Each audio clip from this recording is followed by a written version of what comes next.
Good evening, everyone. My name is Nicole Murphy with MomComplicated.com, and I'd like to welcome you to Blogging411, where we talk for 30 minutes every Wednesday evening about blogging, whether you're using it as a content marketing strategy as well as for income. So tonight we are talking about effective networking. Allison and Michelle and I, our special guest, just came off of a great digital marketing conference, and if you joined us last week, you came along on the ride of the very, very interesting and active live broadcast that we did from the conference. And so now that we're all back in our respective offices, what do we do? How do we continue to curate those relationships and nurture them and turn them into something worthwhile? But before we dive into that topic, I'd like to introduce our co-hosts, Allison Carter and Randy Brown. Allison, do you want to introduce yourself really quick? I would love to introduce myself. I'm Allison Carter. I am a writer and a content strategist for businesses. I also do blog consultations for companies, or for bloggers, I'm sorry, and I've been blogging for about 5 years. And Randy. Yeah, I am Randy Brown. I am a webmaster, a bit of a blogger, and I own ihelpers.net, where we help new bloggers and websites get up online quickly and inexpensively.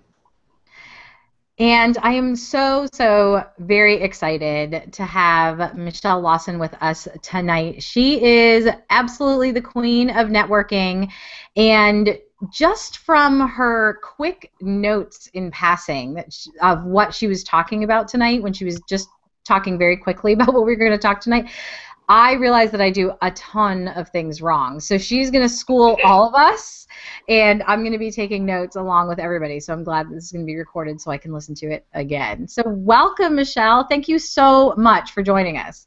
Thank you for having me. I'm really excited. This is a topic I'm really passionate about, and I think most of my friends and family are tired of hearing about it, so I'm glad I have a new audience. I'm glad we have you too. So tell me, you got to watch Allison and I in action, so be gentle. I'll try. But, what are some of the most common mistakes that you see people doing? Most of us spend several $100s to attend these conferences, not only for the information, but absolutely for the networking. And so let us know, what are we doing correctly and what are we doing wrong? Well, I like to start way pre-conference. A lot of people fear networking because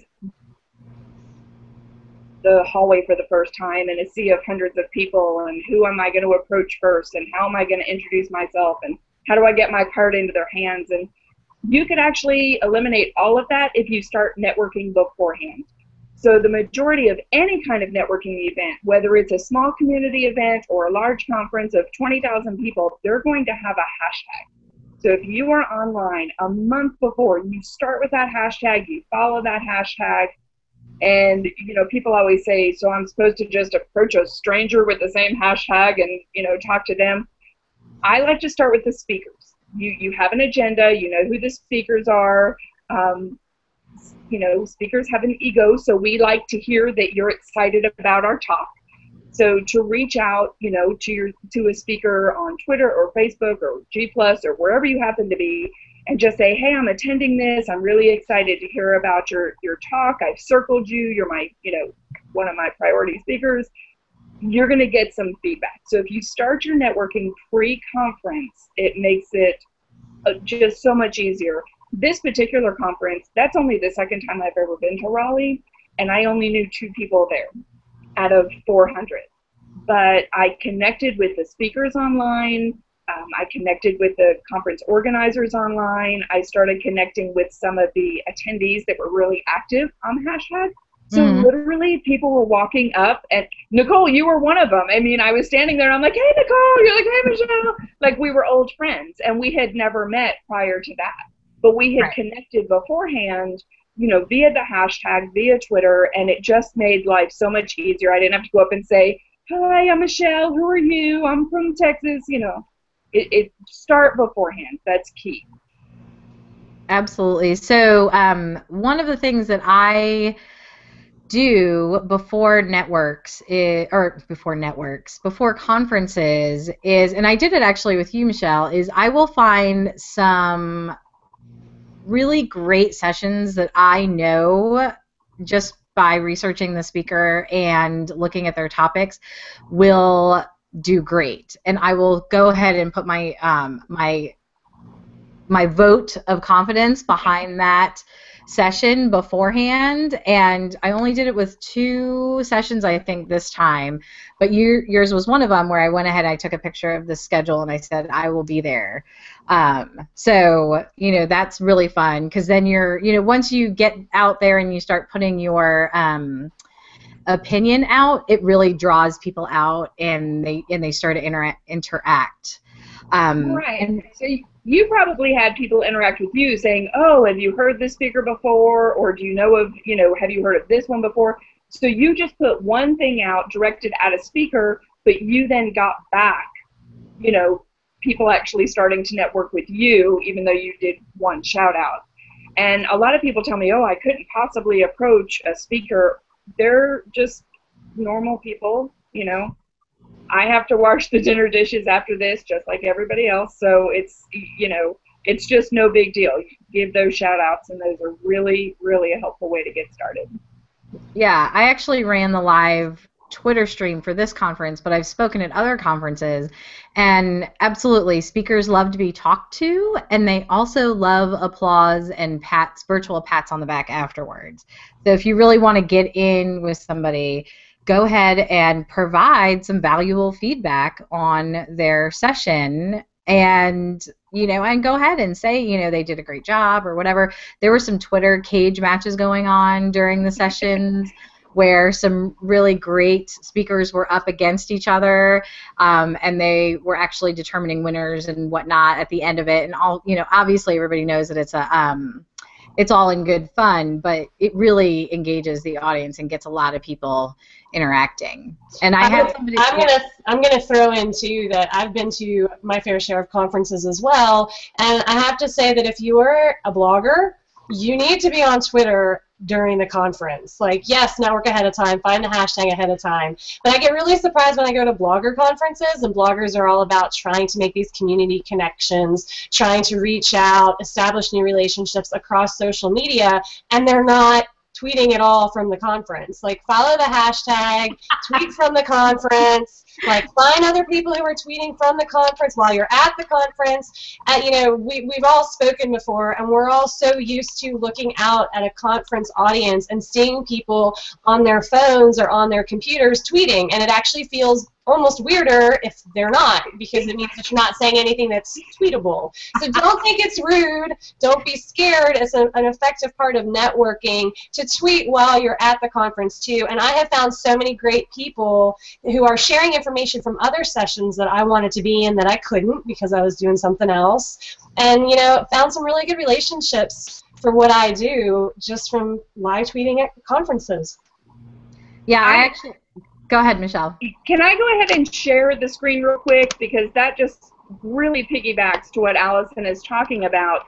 I took a screenshot of my Twitter activity the week before the conference and the week after the conference. And is it up? Can you see it?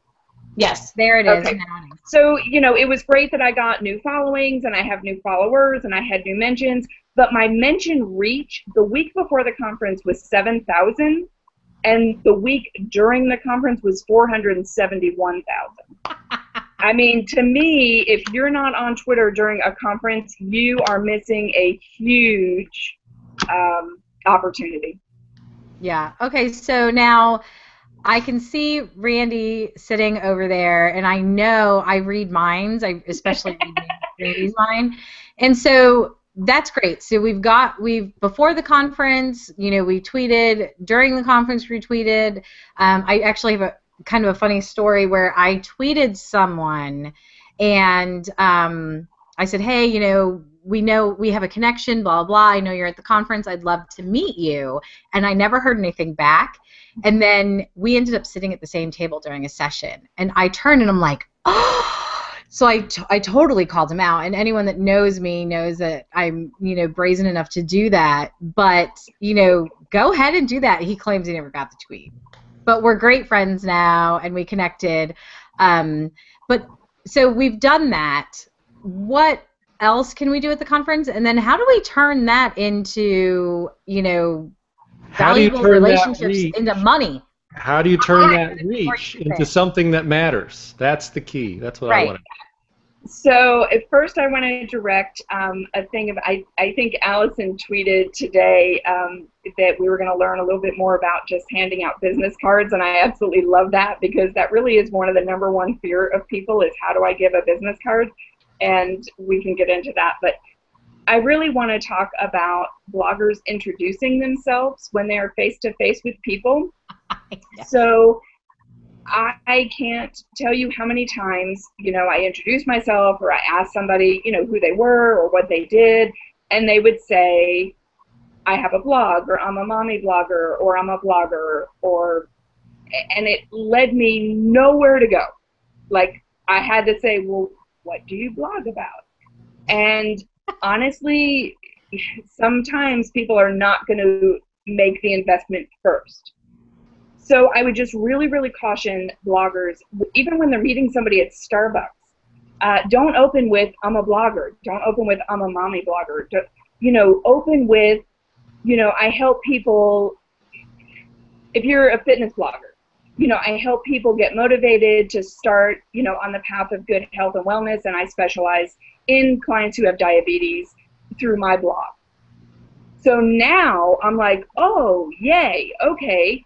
I can talk about fitness, I can talk about wellness, I can talk about diabetes, and I can talk about blogging. So now I have a whole array of things that I can discuss with you other than I'm a blogger, which really leaves me flat, and I'm just like, sometimes I'm just not that interested to keep digging. You have to give me something.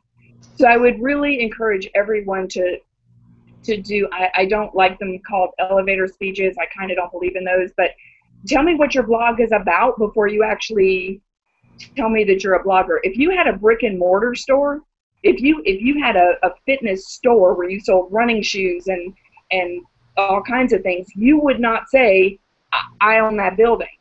You would say, I help people who want to get into running, who are into fitness, and I own the store down the street.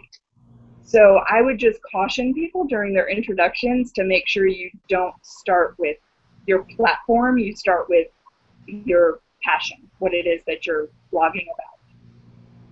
That's a good tip. And I wonder how many people don't actually know what they're passionate about. If you were to ask a lot of bloggers that question that you just said, they would probably stop and not really know. So that's something to think about. That's a great tip. I think that even translates into how we introduce ourselves on this show. If you listen, I think it's a little bit different every week. So that's great. Yeah, no, that was one of my aha moments when you were talking about, I feel the effective networking was that. And then I think another thing that you mentioned was that you like to leave the conference with a to-do item. So when you're connecting with somebody, don't just say oh, we should grab coffee sometime. Because it was really funny after the last conference I went to, not this one, but another one, somebody said, yeah, let's do coffee sometime. Or I think I might have even said oh, we'll grab coffee. We don't need to talk right now, because I was talking to somebody else. And I figured I'd just see them around. And 2 months later, the person reached out to me and said, it's been 2 months and we still haven't my coffee. And good thing that person went ahead and invested in me, because I didn't even realize I was leaving that relationship on the table. And so don't just be superficial about it. Be intentional and say, let's talk about X, Y, and Z, or I want to hear more about whatever, or however you're going to connect with somebody, make it intentional with the people that you really do want to connect with, and then actually follow up. Right. And depending on the size of the conference, it's okay at the end of every evening to jot down promises that you made or conversations that you had, because for me, I flew into North Carolina, I was staying with a friend, we had a great time, I was at the conference, then I had another day, and then back to Texas and life gets in the way. And, so I make notes every evening that I spoke to Nicole, and I promised to get her the name of an author of a book we talked about. I met a lovely woman from the state of New Jersey who is brand new to Twitter, thanks to me calling people out during my session and asking them to tweet.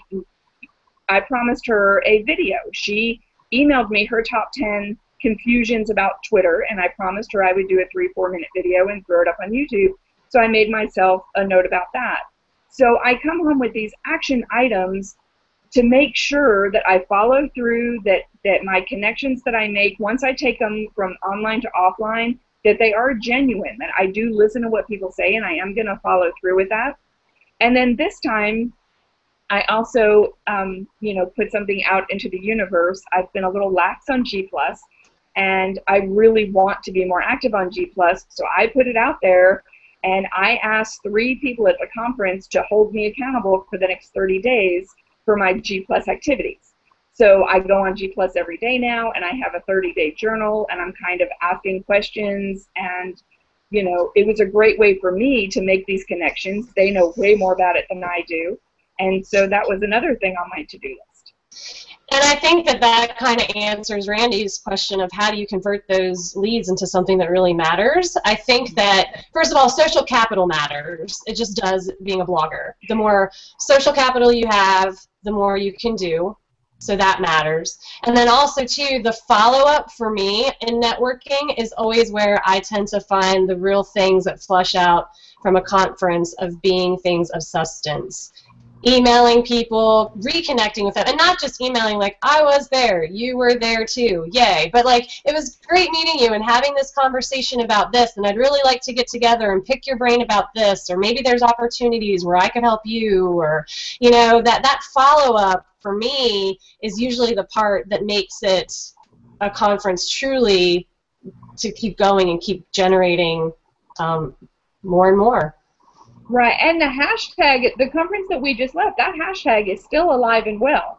So just because the end of that conference has, physically come to an end, if you go and look today, that hashtag is still being used, connections are still being made, people are still following up. I met a young man, also new to Twitter during the conference, and he was all excited. He was tweeting up a storm, brand new to Twitter, and I was really excited to see it, and when I got home, I checked on him, and he went 48 hours without being on Twitter. So I reached out to him, and I just had to say, conference is over, but it doesn't mean you can drop us. And so he's back to connecting on Twitter. But I think everyone you meet, you're not going to have that die-hard connection with, but you are going to find at least a half dozen to a dozen people that have enough in common with you that once you are away from the conference, you've made that genuine connection. They know you're not there to just give them the sales pitch. You didn't go from person to person to person to give them a sales pitch. You know which ones now are actually, good candidates to be potential clients for you. I know that I met a lot of people that I reached out to afterwards that are potential good clients for me. And you just have to, the ball is in your court. If you want to monetize on it and you want to keep those connections, healthy, the ball's in your court. Like Nicole said, if that person hadn't reached out and said, where's my coffee, that would have been left on the table. So it's your blog that you're responsible for, and it's your business that you're responsible for. So it's up to you to keep that going after the conference. So tell me about the person that went. They kept their head down. Maybe they tweeted a couple of times, but they didn't really meet anybody new. And they're watching this now going, I can't believe I just went to this conference. Huh? They're going, I wasted all my money. Right. And they're like freaking out and feeling a little nauseous right now. What can they do? Well, it's not too late. I just said, first of all, the hashtag's still alive and well. Yep. You can go back. The hashtag's out there. You can go back. So you can go back and, I'm just going to use myself, for example. You can go back and see the tweets that were done during my session. And if there's something in a tweet that you're like, oh, that's a good point, I hadn't thought about that, go ahead and reach out to me and say, I was at the conference, I'm just now going back through the hashtags, and I remember there was something in your session that I wanted to ask you about. it is not too late. It's not too late at all. I actually missed several sessions because I was also on the Twitter team, and I was really excited to do that. And I was really happy to follow the hashtags of the other sessions. But when I got home, I did reach out to other people and said, I was tweeting in another room, or I was introducing another speaker, and I really missed this. And I hear that you had a really good key point about X, Y, and Z. Can we touch base on it? And people are happy to do it. It's not too late. Yeah, and reaching out by email too is not forbidden. I mean, if there was a speaker, you have a follow-up question, or you really wanted to get more information, or you visited their website and something led you to a question, it's not bad to email. I think the hardest thing about networking, and Michelle, I'd love to hear your points about this, is that in a digital age, we're all so used to tweeting and emailing and surfing the internet. It's really hard for people, I've noticed, when they're actually at the event to do good person-to-person conversational networking. Like, we tend to go with a friend, right? We hang out with a friend, we're super stoked to be there, and then after about the first session, we start to feel more overwhelmed. Then by about the third session, we're tired. Then lunch happens, and you go sit with your friend, and then you're tired again, and people just tend to lose that momentum to do good person-to-person networking live, like in person. So what are your thoughts for getting around that and meeting that challenge? Well, I have two, and hopefully when I'm in the middle of talking about one, I won't forget the other one. But the first thing is, and I know this is almost a beating a dead horse, but you hear a lot about introvert and extrovert. Mm-hmm. And although I'm really socially outgoing when I'm at an event, I'm actually an introvert as far as my energy goes. So I know that I can't, go out to breakfast and then go shopping and then run home and wash the car and then jump in the shower and go to an evening event. My energy's done and my patience is minimal at that point. So I plan my energy very carefully. If I know I'm going to, be there all day and it just puts me in a better mood, I'm more apt to get out and speak to people. The other thing is I make a to-do list. I make, you take your kids to Disney and you always ask them, if we can only see one character, who would you like to see, Cinderella or Mickey Mouse? I make my wish list of who I would like to meet. And on this particular trip, I had 3 people that I wanted to meet. And it makes it less overwhelming for me. When I walk in with, yes, Nicole, you were one of them. Thank you. So you were the only female. So if you go to a conference with 400 people, it's overwhelming to think, oh my gosh, if I were networking effectively, I'd meet at least 100 people. No, not really. It kind of goes along with buying followers. You're buying followers, they're not the quality thing. You need to make sure that you make a list of 2 or 3 people you'd like to meet. Now, by association, because I'm not from the Raleigh area, by meeting Nicole, then that network just organically grew because Nicole's from there. So I was introduced to Allison and all of Nicole's other friends. So by introducing by meeting one person on my to-do list, that's sad, but you know what I mean. Yeah. Then I was introduced to her world. Posse. And more people that way. The other one was Wade Harmon, and he's not from Raleigh. So, he was there also, and so we got to connect. And so I just make a small list, and I'm okay with saying to my friend that you go with, during lunch, I'm going to skip away because I think I see Nicole, and I'd like to talk to her for a minute. And as long as you have, like, an agenda, so to speak, it goes much easier. Yeah, I actually would agree. I've never taken a test, but I feel like I'm a little bit of an introvert as far as my energy goes.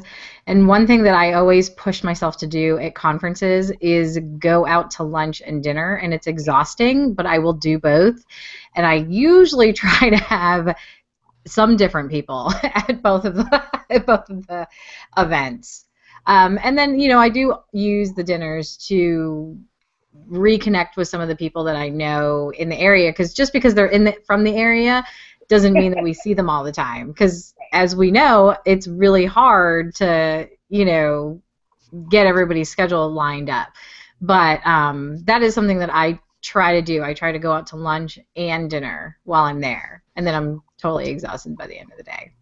And also, too, a good tip for if you're having a hard time kind of starting to network at a conference while you're there, remember that these really are based on learning, and they're based on information and knowledge gathering. So a great way I found to start to talk to people is to ask questions. If I see a speaker kind of standing by themselves, which happens, even the most popular ones, I'll just kind of grab them and I'll say, you know, I liked this, but I'm still confused about this. Usually I stick my foot in my mouth somehow because that's what I do. Then I'll ask another question, and then the ball's rolling. So remember that knowledge really is the core as to why these things happen, and use that to tap into discussions that you can have with people who are there. Well, and no matter what event you're going to, it's obviously for a reason. So the conference is centered around some topic. If you're even doing a local networking event, there's usually a topic. So everybody's kind of there for the same reason. So even when you go into a session and you're sitting by someone, you know, turn and say, have you heard this speaker before? Or are you familiar with this speaker? Or afterwards say, wow, that was really good. Did you have a takeaway point? Or they weren't so good. You know, you're going to bond over just being in the same room and desiring to hear the same speaker. And I'm going to put on my Randy hat for a moment, Randy, and say that there are networking things that I have gone to that have been total bombs. Yeah. Like, nothing's come out of it. I felt like it was a waste of time. Luckily, it just ended up being an evening for those particular ones that I'm thinking of. And it was okay. Like, after I got done, I just realized, okay, that probably wasn't the right networking event for me. That really didn't do much. I need to reassess the way I'm deciding which things to go to. So don't feel bad if not all networking things are like the nirvana of networking bliss. And normally conferences are easier because, like I said, you're either at a training conference or a digital marketing conference, or there's a theme around it. Sometimes when you go to local networking events, it's everyone's there to sell something to everyone else. So it becomes really just a who can hand out the most business cards. Yep. Yep. So exercise events wisely. Exactly. Exercise caution with what you decide, but yeah. Now I don't think Randy, were you saying that you've like never gone to a conference? You've never done anything like this? I've never been to a conference, but I did used to co-host a local webmaster group. Where we would get around once a month. We did that for a few months. And there is a value in making those relationships. I recognize that. But, you know, as I've mentioned in previous shows, I question the value of spending $1,000 to go and not learn anything and then maybe not make any relationships either. So I just, you know, I guess that last point of choose where you go wisely, and you know, think about why are you going and what do you aim to get out of it. Yeah, I've been to a few, but not a conference. Okay. But those relationships can be valuable. Yeah, and I have an insider tip for anyone that's watching this that has looked at those conference price tags and they're a little high. Click around the website. There's usually an opportunity to volunteer in some manner that will get you either a discount or an actual, just a free ticket into the conference. So if that is something, like I have not seen a conference that I would be willing to spend over $1,000 on yet. But you never know. I could create one. And even some of the larger multi-day conferences, they will do if you volunteer a day, you get 1 day free. So you may not see, you know, everything that you want to see, but it is a great way to see, you know, see some of it. And I'm, you know, totally with Randy. Pick carefully. When I was in the corporate world, budget-wise, I was allowed to go to one. So I needed to make that one really, really count for me. Not only based on what my employer expected me to bring back, but what I personally wanted to bring back. And I'm going to say, just to add on to that, because that's absolutely true, you know, mommy bloggers, bigger doesn't always mean better, and that might be the case for whatever industry you're in. When I started my creative writing blog just for me, I realized that spending $300, $400 to go to a huge conference where I really hadn't made a name for myself. I was still trying to figure out who I was and what I was doing, was not really going to be beneficial to me. I picked a smaller conference that had more access to the speakers, more access to people who were with me. The sessions were more what I needed. It was just one day. The price was right. So don't think that you have to go big in order to get the networking and to get the benefits from conferences. That's true. And if you're really brave, I know someone that has gone to like South by Southwest and stuff without buying tickets, and they have just gone to the social events. They've just followed the hashtag and the website and gone to the social events that are happening outside of the conference that you didn't need a ticket for. So if you're really brave and want to step out of the box, that is something that I've seen people do, and I wouldn't even do that. I thought that was really brave. But hey, if you need to pick something and you really want to make connections, then that's also an option. So, yeah, well, thank you, Michele, for joining us today and kind of schooling us on what we need to do next after a conference, what we should have done, and how to make our next conference more successful with the way that we speak with each other and engage with each other. And I'm sure we're going to be asking you back again to give us more points on everything that you are such a good expert on. And next week, Randy will not be with us. He'll be camping somewhere hot and dry, apparently. But that does not mean that his house is going to be either. It's well, you went away and it like flooded and then it almost burned down. I haven't had good luck. Yeah, I know. Fires, we got floods. Maybe you need a house babysitter. Yeah. But anyway, we will see you next week, and thanks for joining us, everyone. Thanks.